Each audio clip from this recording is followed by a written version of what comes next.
Hello and welcome to another edition of No Nonsense. Well, a truly nation-changing decision by the Supreme Court of Canada, with a majority ruling in favor of Ottawa's controversial carbon tax. It leaves the question, what now? The majority ruling that without a carbon tax, the very future of humanity may be imperiled, and the dissenters, on the other hand, fearing that it could lead to a crisis within Confederation. Will Ottawa now be able to simply do whatever it wants when it comes to provincial jurisdiction, has raised lots of questions. 3 provinces, Saskatchewan, Alberta, Ontario, challenging both the fairness and the authority of the federal government to impose its agenda. Bronwyn Eyre is Saskatchewan's Minister of Energy and Resources, and fortunately, she's also a lawyer so that we can discuss the legal side of this before we get into the energy side of this. Welcome. It's great to have you with us. Oh, it's lovely to be here, Senator. Pleasure. Great. So let us just get into this. This is described by both proponents and opponents as really a surprise decision in many ways, because it uses a part of the Constitution that is very, very rarely used. That this ruling in favor of the carbon tax comes under the peace, order, and good government section, not Section 92A, which talks about federal and provincial rights. What's your thought on that?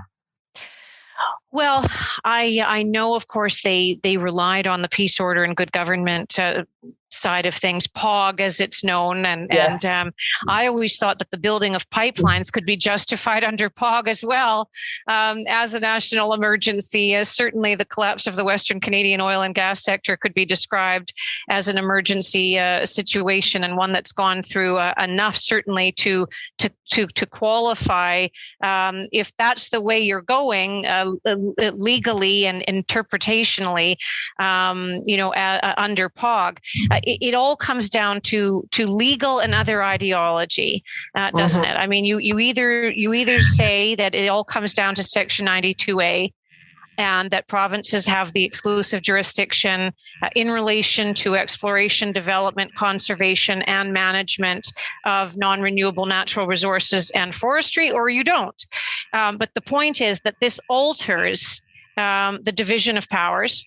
It is serious, and it really, and you referenced it in your opening remarks, is raising alarm bells, and the dissent, goes there about those concerns about stealth, and the federal government now moving into other spaces, and what this leaves open in that regard, in health, in social services, right. And the usual MO that we've seen by the federal government has been to announce a move or a bold strategy, put the wheels in motion, even in some of these regards, health, social services, and so on, and then not fund anything.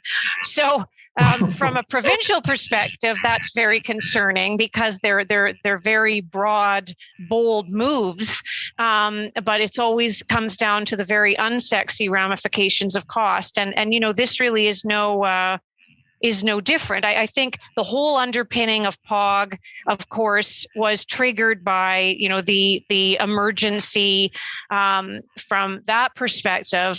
That is climate change, and that climate change and emissions know no jurisdictional borders. That was a clever legal argument, not an entirely surprising one. I think that was coming on for a while, and one could see where that was going. Obviously successful.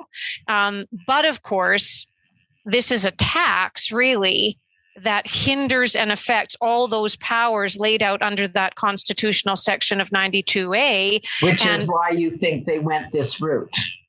Well, that's right. And I mean, I love the argument too that, you get it all back with the rebate, and that's a whole other issue. But that's, of course, if you pay taxes. But, there are real ramifications here. And certainly constitutionally, this is a pretty watershed moment in terms of division of powers. It is an underpinning of the constitutional law in this country and of the traditional way we have gone about things. And we know there have been crises before when some of these things have been impacted. So in this case, we'll see what happens, but it's a big deal. I was amazed, and I just want to read part of Justice Brown's dissent because he did not mince his words. He said, no province and not even Parliament itself ever agreed to or even contemplated either of these features, meaning that this is a model of federalism that rejects our Constitution and rewrites the rules of Confederation. Its implications go far beyond the act, opening the door to federal intrusion by way of imposition of national standards into all areas. He goes on to say, it is bound to lead to serious tensions in the Federation. Do you agree? I do. I certainly do. I think that we have to be very confident and assertive in defending those jurisdictional areas in which we as provinces have traditionally been, for which we've been responsible. This decision is this decision, but it doesn't change continuing to assert where we have jurisdiction. And I think we honestly do have to learn from Quebec in this regard, because Quebec is very strong when it comes to even the smallest intrusion that they see into provincial jurisdiction. And I think Western provinces and other provinces should make sure that we do the same, and we watch these things like a hawk and these intrusions that are coming. And even now, as we move post this carbon tax decision, I think one of the real coming things is how we reconcile very different carbon pricing systems across the country. So, for example, in Saskatchewan, will we be allowed to do what New Brunswick and PEI did and offset the carbon tax by lowering the excise tax every year by the same amount that the carbon tax goes up? Will we be allowed to do that? And if we aren't, what does that say? Well, let me, before we go too much further, just raise that question, because you're quite right about following the Quebec example, because they do, they don't let the feds encroach an inch on anything, but they play and can play and have, as we know in the past, played the ultimate card, which is separation. So then that becomes a huge political issue. Right. And I guess we do see certainly sentiment, in the West around frustration, around alienation, and unfortunately, cynicism. And it's not as if we haven't been here before. We have, but it's funny how it's often bound up in in energy related themes out here, and no surprise. But Peter Lougheed will be looking down on this for sure. That's right. And we all remember the NEP discussions, and some of us are, we can certainly recall those as relatively vivid. And I think that here again, that explains so much of the frustration and alienation that is out here. And I talk to stakeholders all the time at roundtables with MLAs who are obviously from oil and gas producing regions of the province and so on, but also mining and other resource sectors. And, the small operators, it's not just the big operators. They are really hurting. And they talk about how, for example, it was very welcome that we cut power rates here in the province of Saskatchewan by 10%. And that was an election promise. And yet that really, they remain neutral because that most of that is just clawed back by the carbon tax. It has a huge economic impact on their livelihoods, on their operations, on jobs, and so on. And I think that one of the greatest frustrations is that people can't get that message out there. There doesn't seem to be any sympathy for them. It is very basic. I live beside farmers. And it's when you go through a winter and you've just had a day of it in, Saskatchewan again, like at this time of year, the snow comes down. When you live in a climate that is that cold, where you need to heat your homes and drive your cars, I cannot ride the bike 3 hours to the airport in Saskatoon or Regina. No. I don't have options. I don't think there's a bike lane. There might be, but I don't think so. When you have farmers that have to transport their grain and transport animals. It's not, again, like there is some kind of computer-based option for that. You physically need to get the stuff from point A to point B, and you need to put it in a vehicle. You need to dry your grain in the fall, and that is not subject to any kind of rebate. It's a different lifestyle. Yes, it is. And the relationship to fossil fuels is called survival. And so again, I mean, I participated in a forum last week, and it was organized in part through the German Ministry of Energy and Economic Affairs. And one of the commentators in the forum talked about, there is always that issue, he said, where, for 2 weeks every winter, and I guess he's talking in Germany, the sun doesn't shine and the wind doesn't blow. And I said, here, that would be a major problem. And there's a glibness about it. Glibness about it. And that, I think, drives people crazy. And so it should, because, it can reach, it's colder sometimes than Mars. That question of alienation, because it's cumulative. These things are cumulative. And the language of the courts on both sides was very strong. And I think it does reflect the view that's there, that this is, as you say, Jupiter and Mars, there's no connection. People don't understand how we actually live. That said, we're living in a global context where what we do impacts others. Pollution doesn't stop at borders, whether it's us in Manitoba or us in the United States of America. But there has to be some reconciliation of this. What do you think? Where do you think we start? Well, I think some of the cynicism among people is that they read, they see the same things that we try to draw attention to. I mean, namely, for example, the coal plants that are being built in other countries all the time. The fact that GHG emissions in Canada, Saskatchewan are really infinitesimal compared to, if you looking at things in sometimes a global or even country by country basis. China, for example? Yeah, they see there's a hypocrisy, and it bothers them. I think, one of the things that I just used on committee just an hour or so ago was the great stat that I heard in the last year or so, which is that if every oil and gas producing nation on Earth extracted oil and gas the way we do in Canada, global greenhouse gas emissions would instantly fall by a quarter.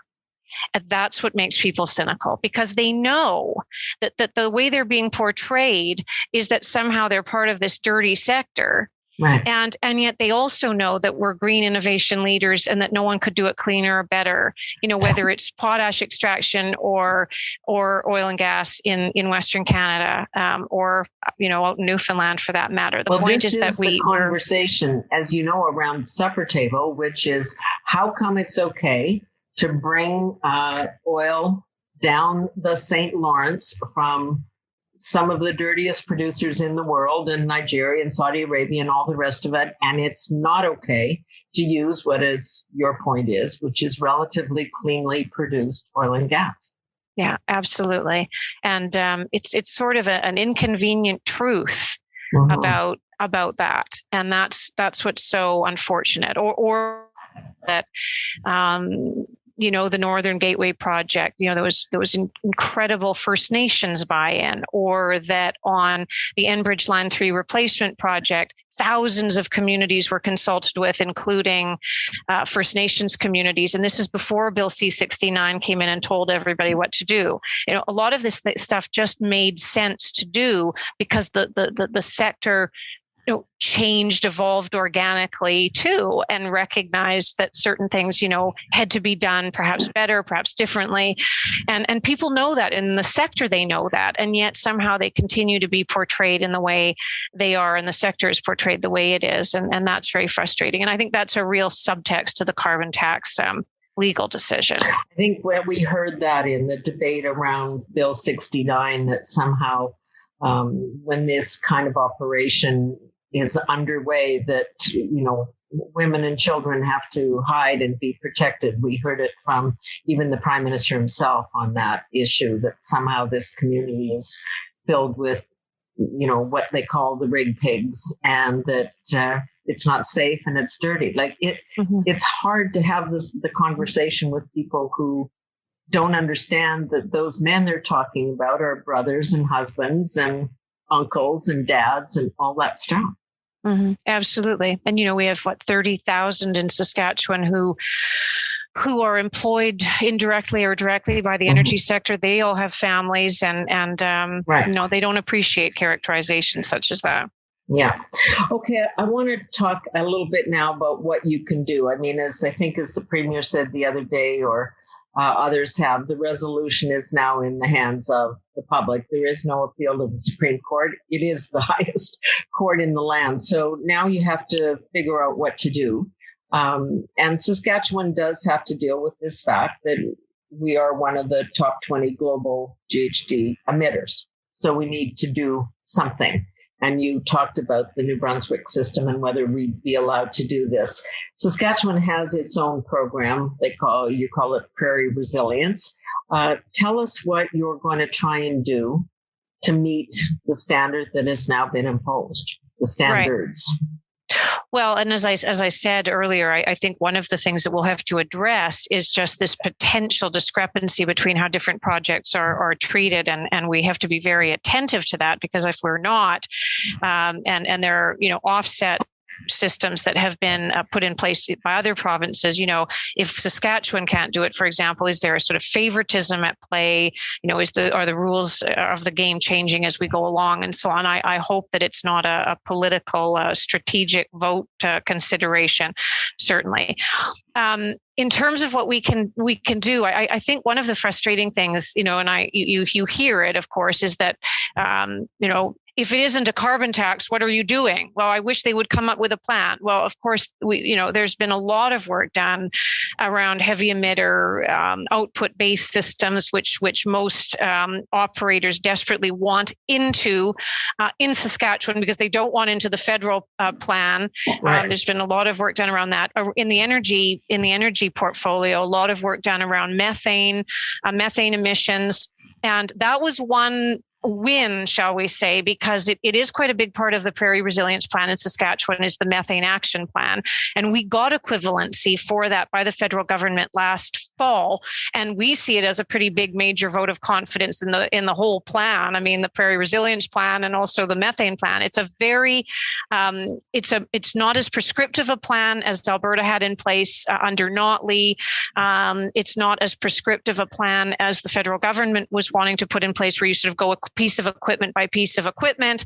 It's very much more about the operator's entire operations, very common sense plan. And I won't get into the whole thing here, but anyway, you get to the same end. But so around methane, around output based, around the ag sector, I know the Premier has also talked about how we might be able to, what we might be able to propose around Sask Power and Sask Energy. So what would that mean if you kind of brought them into the Saskatchewan plan as opposed to having them regulated? What difference would that make? Right. Well, I think there's much more control then around certainly where money flows and to what, in terms of projects that are important to Saskatchewan, projects that and funds and tech funds and that sort of thing, which have a more direct bearing on the province. I think that certainly is the idea. And the fact that just whether it's the heavy emitter output-based system we already have in place or the methane system we already have in place, we feel that they're less theoretical and more tangible common sense plans. So I think that would be the hope. The awkward thing about all of this is that one is always asking for permission.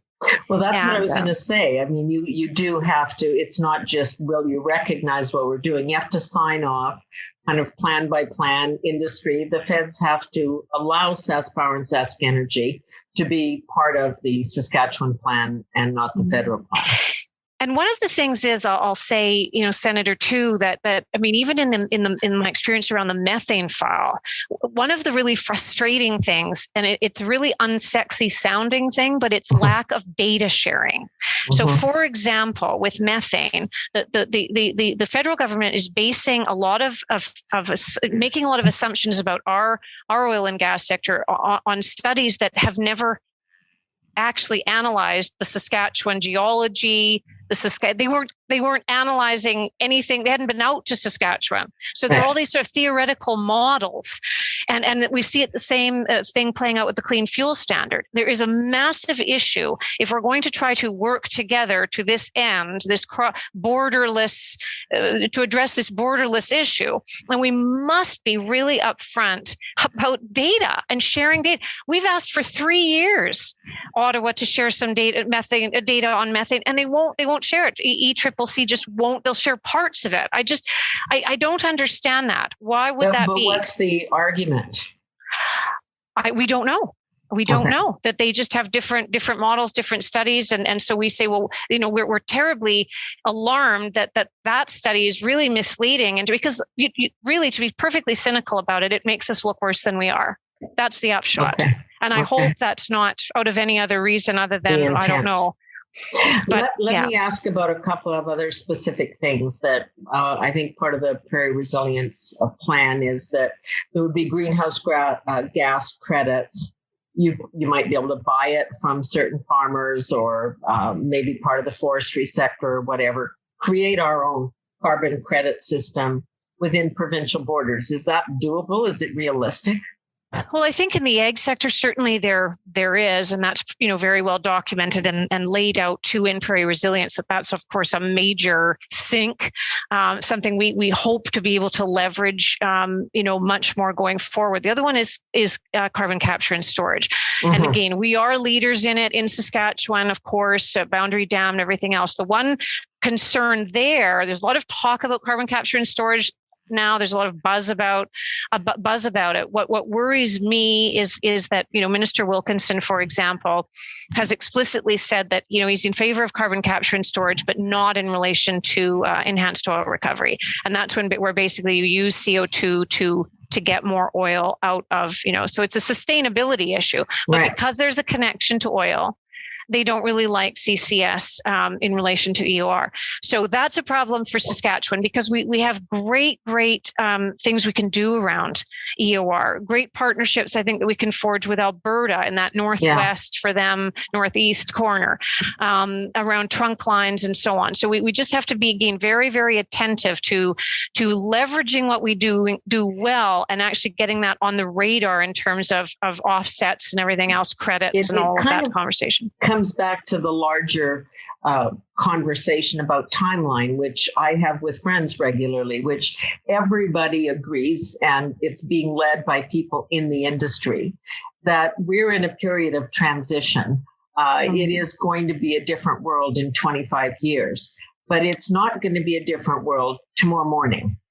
We still need oil and gas. And then that's what, when I hear Minister Wilkinson say those things, which is, okay, there can't be any oil sands, or there can't be any, we can't use this in the industry while the industry is still creating product that we're all using.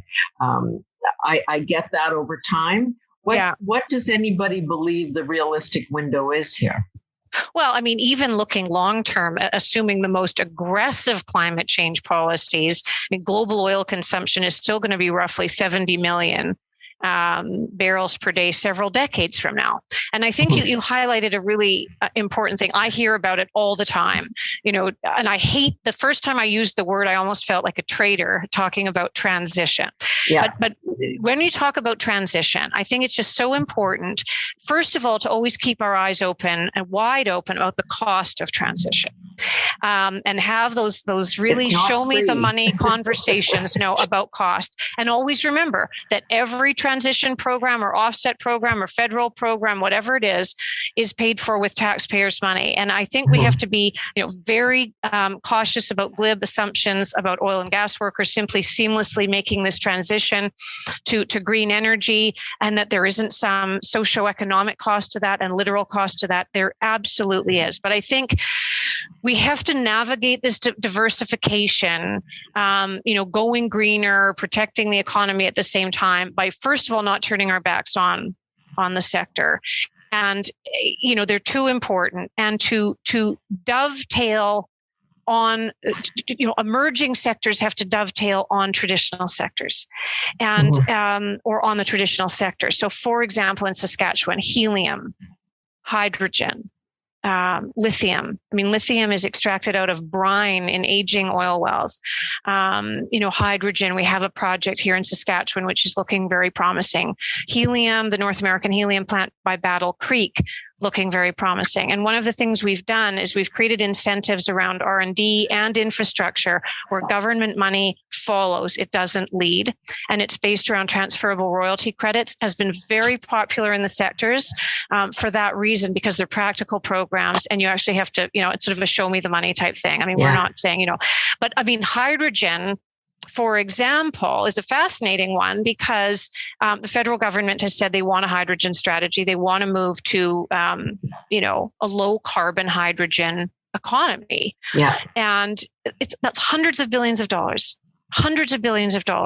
And basically, SMRs is another one. It's great idea, nice and clean, great dovetailing with uranium. Nuclear reactors that could actually create energy in all the remote and rural locations that we've got across the province and across the world. And the feds are supportive. Haven't committed any money to it, but are supportive.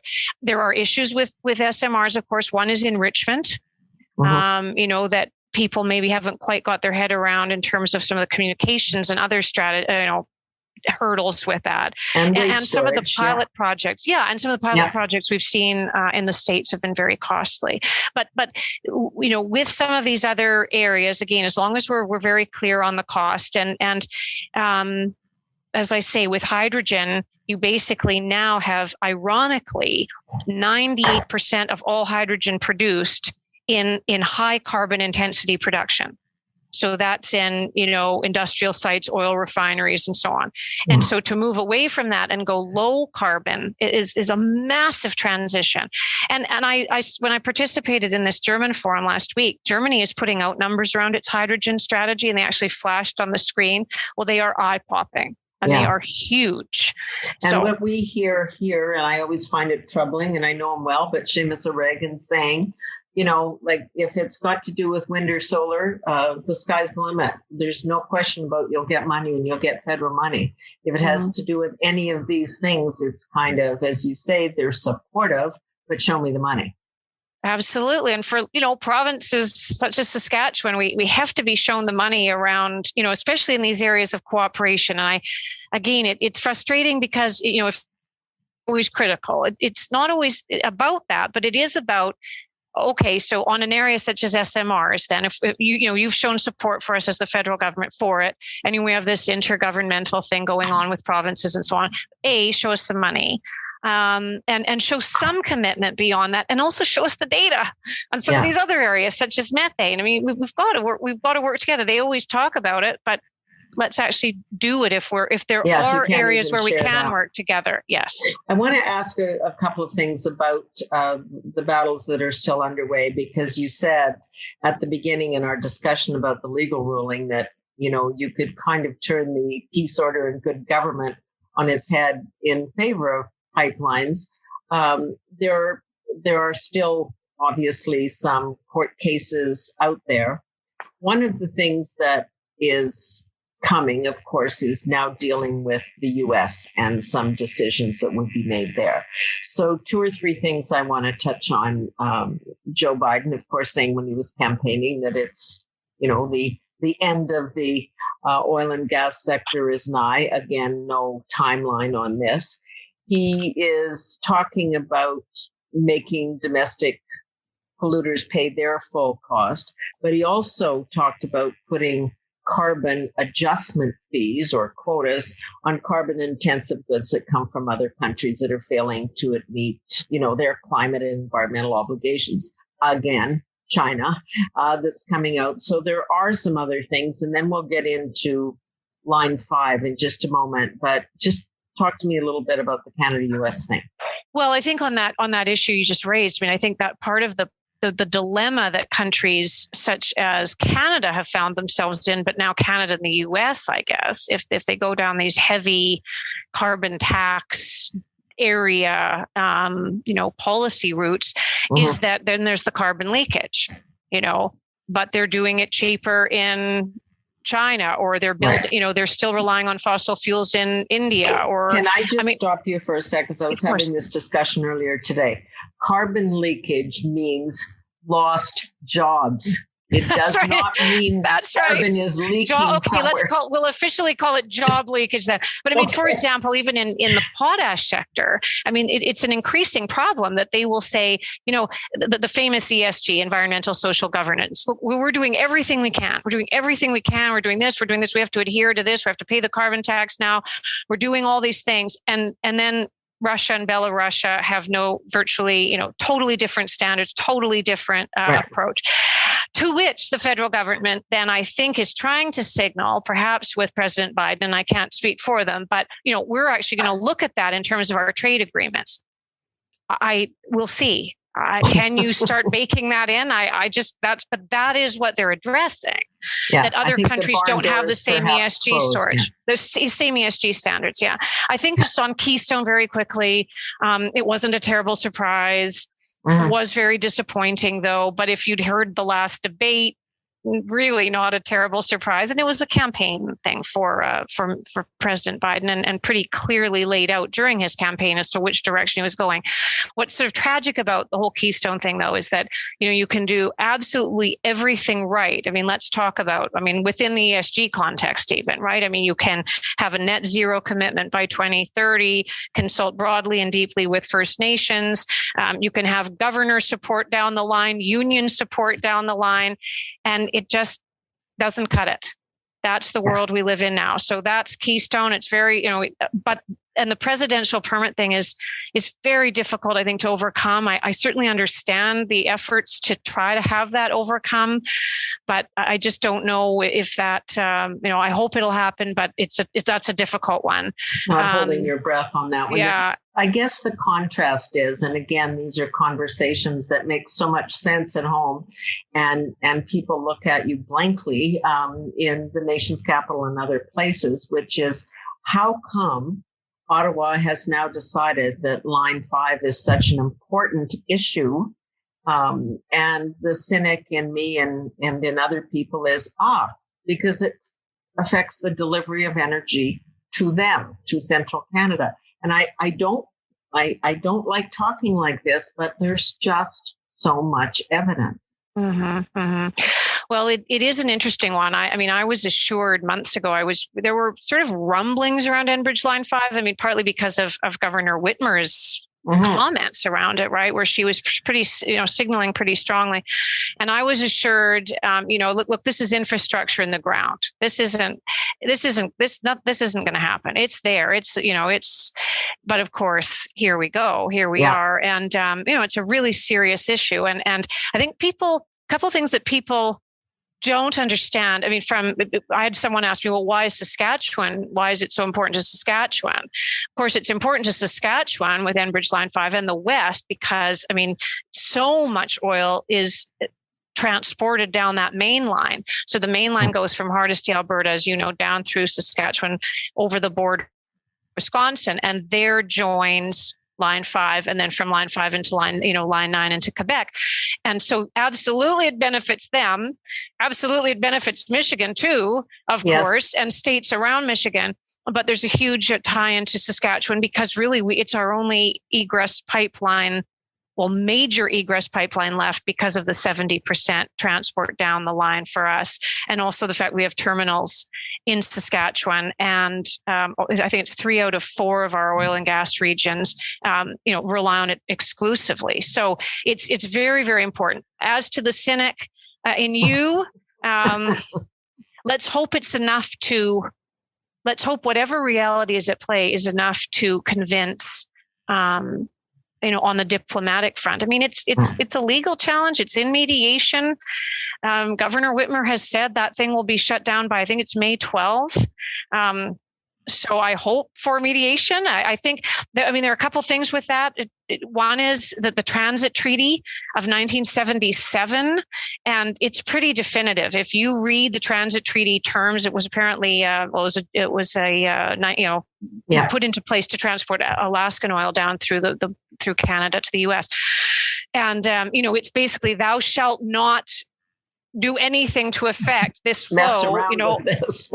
Don't mess around with it. So I think that should be quite significant legally, but it's a treaty, and there are issues apparently around the workability of that precedent-wise, or say cynics. I don't know. The other thing that, again, speaking of being cynical, I don't understand really how it comes to this. One of the arguments that was made to me after Keystone was killed is, and you heard it too, it's sort of, let's sort of move on now. That's kind of ancient history, and you think days later, it's already ancient history. Right. But it's sort of, let's move on and let's focus on all the amazing things that Canada is doing in the environmental space, Bill C-69, et cetera, clean fuel, carbon tax. And we're going to convince Biden and the Biden administration, we're going to be one on this thing. We're going to be united. We've got so many ideologically similar views on all of this. And I actually raised this with the committee today. And I said, in a way, Governor Whitmer should realize how ideologically akin she is to the federal Canadian government. Yeah. And I hope if that isn't a winner, I'm hoping that when you and I speak the next time, that we're not talking about Line 5 leakage, which means the end of jobs. Indeed. And again, we can't emphasize that enough. Yeah, let's, as we try and cover so much turf, and I really appreciate you doing this because it's so complicated. But let's just take a look at where we are with carbon taxes. So, it's here. There was an increase last April in the height of COVID, when everybody was already suffering and farmers were paying tens of thousands to grain dry and all of that. The minister said the other day, in the wake of this decision by the Supreme Court, that he fully intended to have another increase on April 5th, and there would be no other discussion about it, and heading toward whatever it is, $270 a ton at some point before 2030. So we've got all this carbon tax, which, as you say, not only affects the agriculture sector, but people who don't have choices, people who live in rural areas, single mothers, seniors, all of that sort of thing.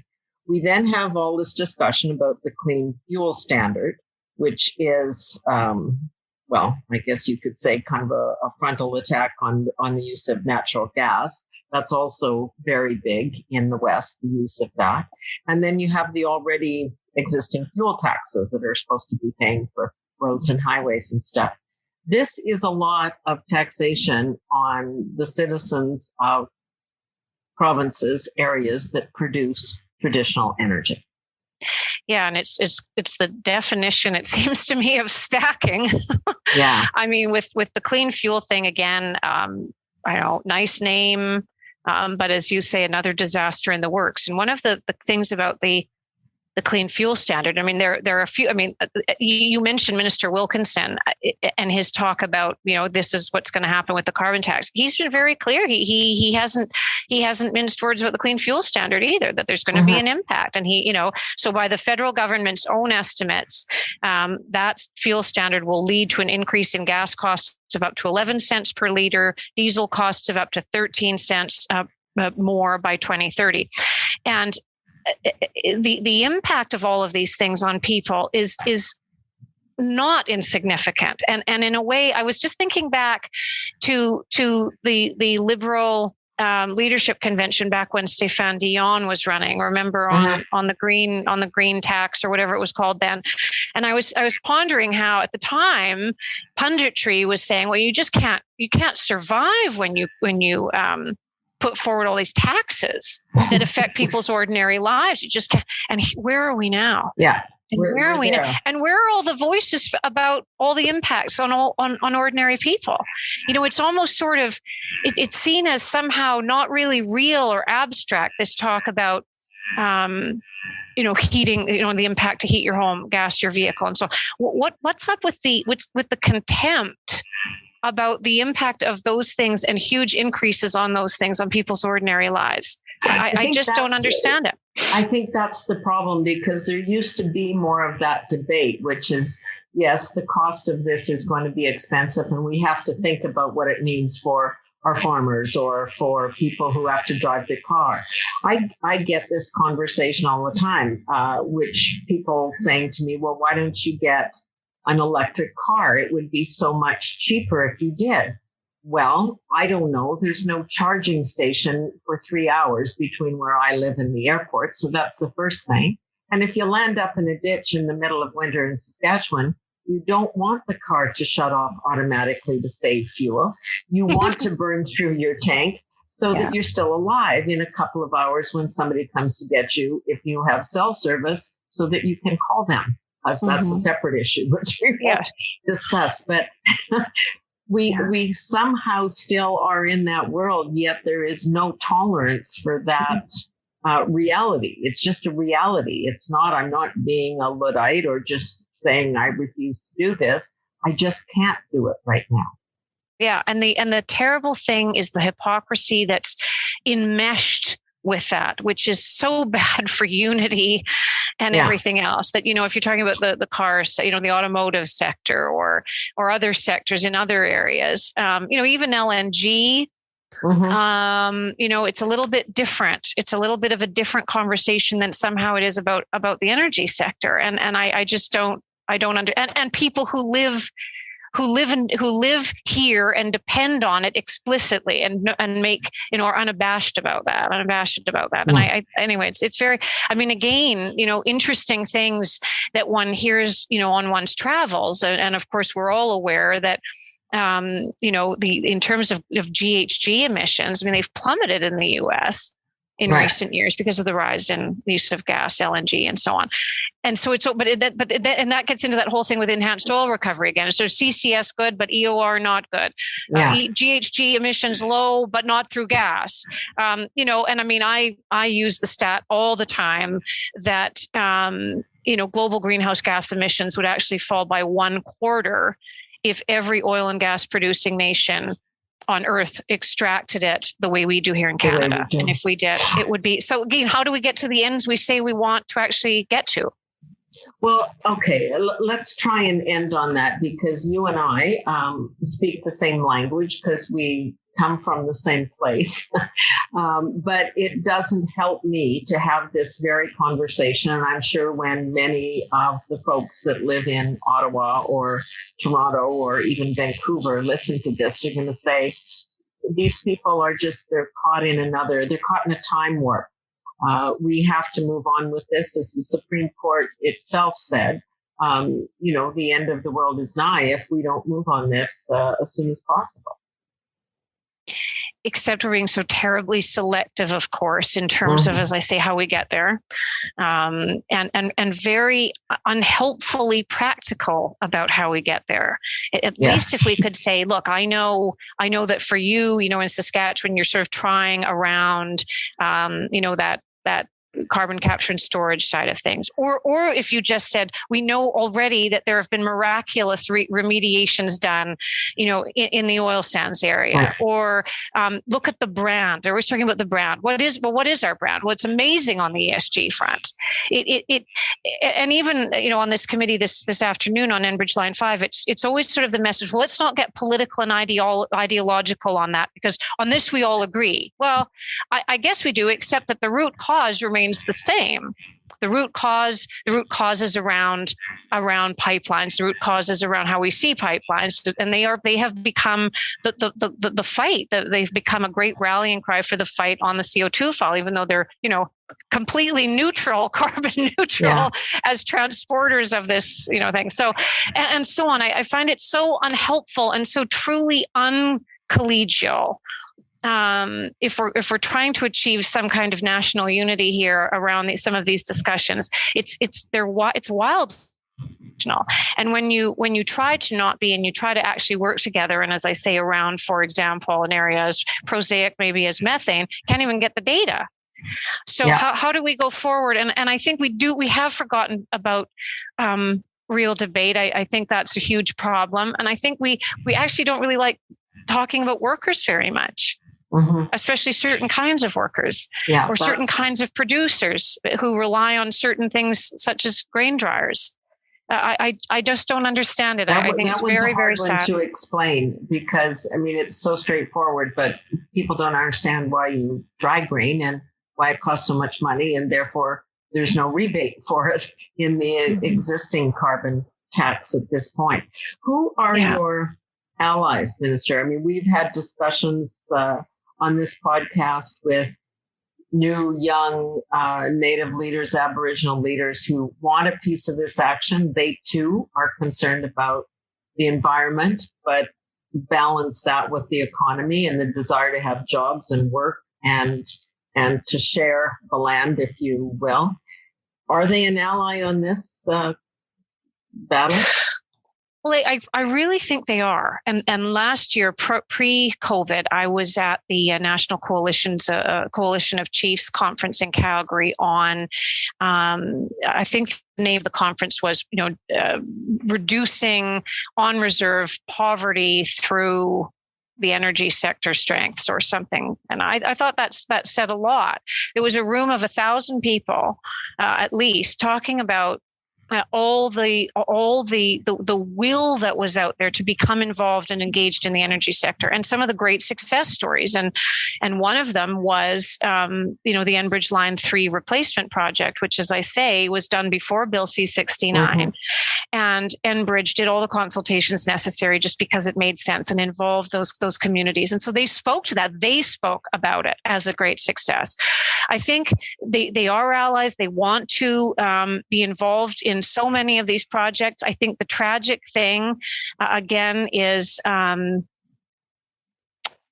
divisiveness, for example, the condescension, frankly, that we see around something such as Northern Gateway, where there was huge First Nation buy-in, and as a result of the play out of that, obviously, ultimately the death of the project, it pitted groups against each other, some of whom were, of course, very pro energy and pro the pipeline. So how we all overcome that is that we don't speak for others, I think, as much, and let them speak and give them the opportunity to speak about the importance, for example, of the energy sector to First Nations communities. Otherwise, I think we just have to remember as we go through all of this that we have to stay strong and not worry too much about characterizations of us out west, for example, as rednecks, or I don't wear it like a badge of honor, I guess, if that's what it comes down to. We just have to carry on. It's a little like the COVID discussion, that we have to shut it down. We have to shut the economy down to stop the virus, and everybody, people on the other side saying, but if you take my business away and my income away, I'm going to die from other, it's quite not that literal, but it's a lot of talking past in terms of two very different perspectives on the world. If you're, Teresa Tam or a small restaurant owner. Yeah, and it all comes back to that thing we talked about off the top about peace, order, and good government, right? I mean, for those who are convinced, of course, that that is the overarching threat of our time, of course, it's a national emergency. But if it's a slightly more nuanced around the importance of provinces to work with others, work with other levels of government, work with the federal government to achieve things that make sense around the jurisdictions that they have traditionally had jurisdiction over. It's a very, very philosophically different approach. Well, that is where we are, and that is where we'll leave it. And I've got a feeling we'll talk about this again. That would be my pleasure. Anytime. Thank you so much. You're welcome. Bronwyn Eyre is the Minister of Energy and Resources in the province of Saskatchewan. Of course, I know her. Of course, she's been fighting battles here in Ottawa regularly to appear before committees, Senate committees, when we're dealing with legislation that impacts all of this. So I appreciate this big chunk of time out of your day, and keep at it. Thank you so much. Right. That's it for No Nonsense for today. We'll see you again soon.